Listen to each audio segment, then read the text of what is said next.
Yayato Masumre Family, j'espère que vous allez très bien. Moi je vais super bien par la grâce de l'Éternel et aujourd'hui je viens vous partager une vidéo. En fait cette vidéo elle me tient vraiment à cœur parce que je partage avec vous l'un des moments que j'ai passé avec ma mère. Ensemble on a cuisiné le taro pilé à la sauce jaune.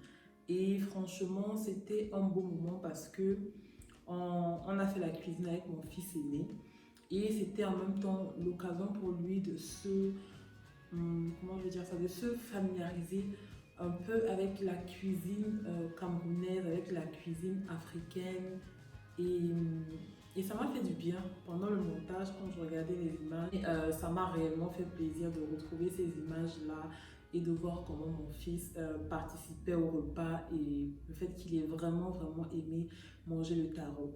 En fait, pour ceux qui ne connaissent pas le taro à la sauce jaune, le taro à la sauce jaune, c'est un plat camerounais. C'est un plat principalement de la région du nord-ouest. Donc, on va dire que c'est un plat bamileke parce qu'il y a également des bamileke dans la région du nord-ouest. Et pour ceux qui ont vu mon Cameroun Tag, vous pourrez mieux comprendre le référencement dont je suis en train de vous faire part. Pour cette préparation, on aura besoin de l'huile rouge, du taro en tubercule, de la viande. Dans notre cas, on a pris les pâtes de bœuf parce qu'on n'avait pas de peau. On n'avait pas grand chose et on avait envie de manger le taro, donc on a pris les pâtes de veau, pardon. On a également pris du poisson fumé, un peu de viande de bœuf et il vous faut les épices camerounaises. Donc les épices, nous on en a choisi que 4, à savoir le pépé, les rondelles, le pépé rondelle, le poivre noir et le tchon. Je crois que c'est comme ça qu'on appelle ça, je ne sais pas. Si vous savez comment ça s'appelle, je vous invite à laisser ça en barre de dans les commentaires, pardon, parce que je ne sais absolument pas réellement comment ça s'appelle. Mais je sais que ces épices ont des vertus vraiment thérapeutiques aussi. Donc c'est vrai que c'est un plat assez calorique parce que la base de la sauce jaune c'est de l'huile de palme. Donc nous on a utilisé l'huile de palme que vous avez vu là. Et vous pouvez utiliser n'importe quelle, bon pas n'importe quelle huile parce qu'il y a des huiles qui dorment, il y a des huiles qui ne donnent pas la couleur qu'il faut et tout. Donc nous on a utilisé cette huile et cette huile a vraiment fait le travail. Et après il vous faudra le sel germe et c'est là que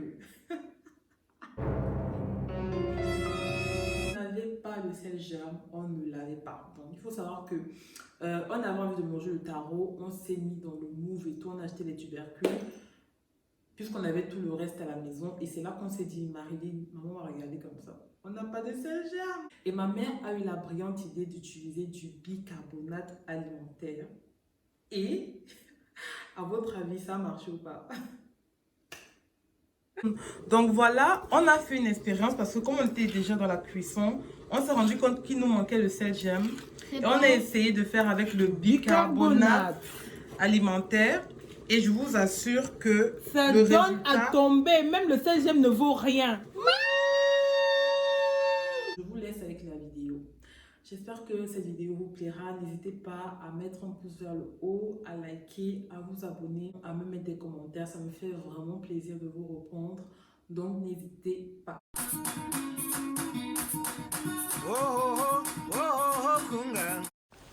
Nous mettons déjà la viande au feu afin que ça puisse cuire doucement. Donc on va y mettre de l'eau et du sel. Ensuite on met les tubercules au feu avec de l'eau.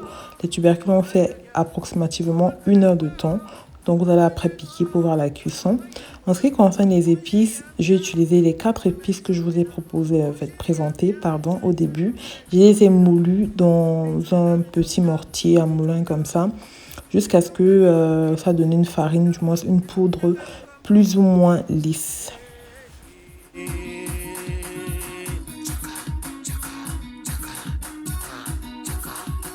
Le poisson fumé, vous allez le mettre dans la marmite une fois que la viande sera déjà sur le point de cuire. C'est pour cette raison que vous allez tout le temps regarder votre viande pour voir à quel niveau de cuisson c'est. Il en est de même pour le taro.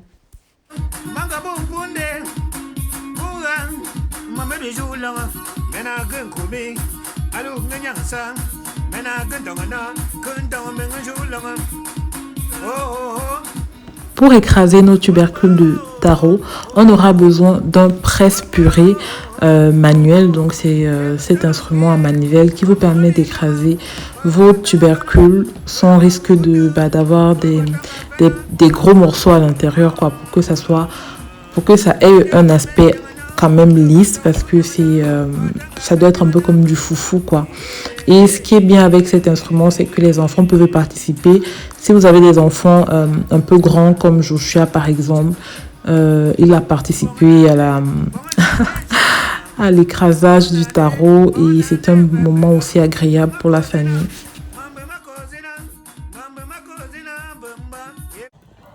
Il ne faut pas oublier les nourritures du village. Vous faites participer vos enfants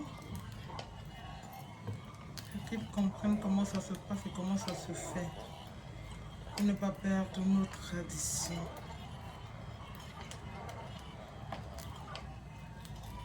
C'est très bon. C'est bien ça, mon fils. Mon fiston. C'est la mamie qui file. Maman fait participer son fils à la préparation.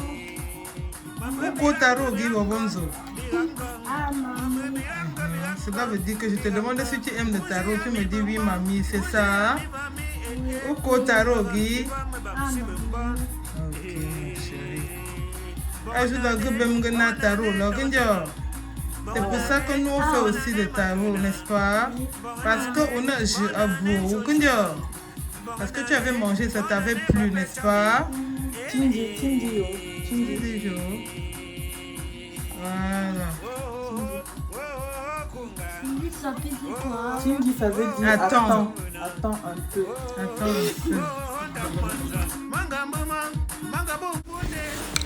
Ensuite, vous allez mettre de l'huile de palme dans une marmite préalablement chaude. L'huile ne doit pas chauffer, l'huile doit juste être tiède. Une fois que l'huile de palme est un peu tiède, vous allez rajouter votre sel gemme, et chez nous, on a rajouté le bicarbonate.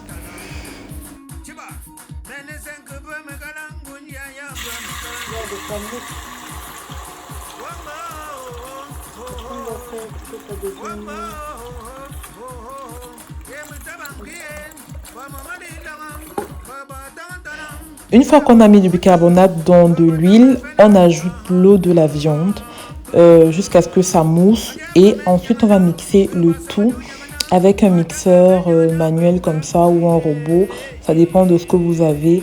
Vous allez mélanger et mixer la sauce jaune jusqu'à ce qu'elle soit plus onctueuse, jusqu'à ce qu'elle soit plus jaune. Et vous allez regarder en fonction de votre préférence, hein, si vous voulez que la sauce soit beaucoup plus lisse, beaucoup plus lourde. Donc ça sera à vous de voir.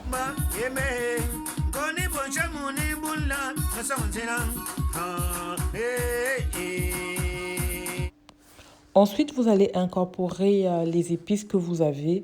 Donc chez nous, on a écrasé comme vous avez vu. Donc on met les épices dans la sauce, et ensuite on va remixer et goûter si tout y est, le sel est suffisant, ou bien le cube, ou bien ce qu'il faut rajouter, quoi.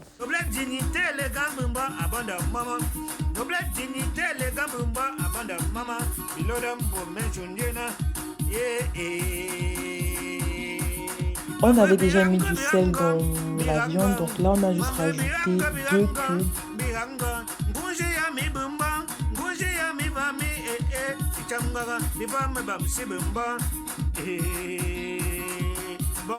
En faisant tout ça, le taro a refroidi et en fait ça a durci.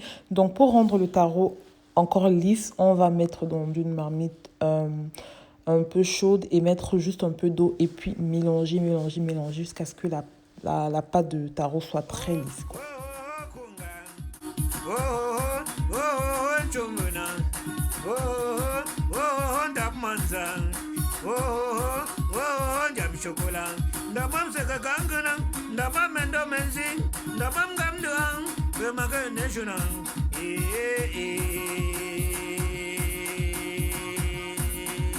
Le taro que j'ai pilé depuis que je suis ici en Europe, pour la première fois. J'avais essayé ça au Cameroun. Les gens les vieux papas de la réunion, là, mon mari est parti les inviter, ils sont venus goûter le taro. Ils ont dit, ils n'ont pas encore mangé le taro, ils ont seulement goûté parce que c'était.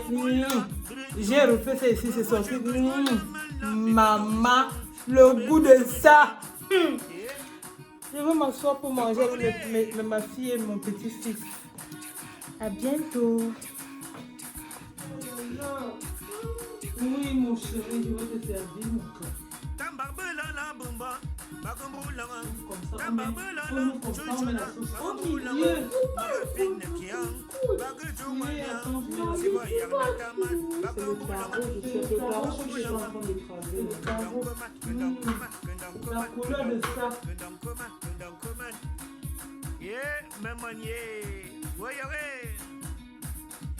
Bonne année, chunchuna.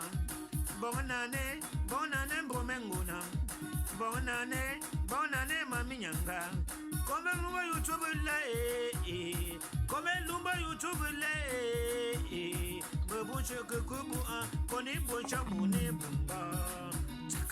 le goût de ça, mon frère, ma soeur. Le goût de ça, mortel. Et je vais demander, qui va témoigner? Vous savez quoi? Tout ce que je peux vous dire. Tout ce que je peux vous dire, c'est qu'il faut témoigner. La personne qui ne me croit pas passe comment? Le goût de ça. C'est trop bon.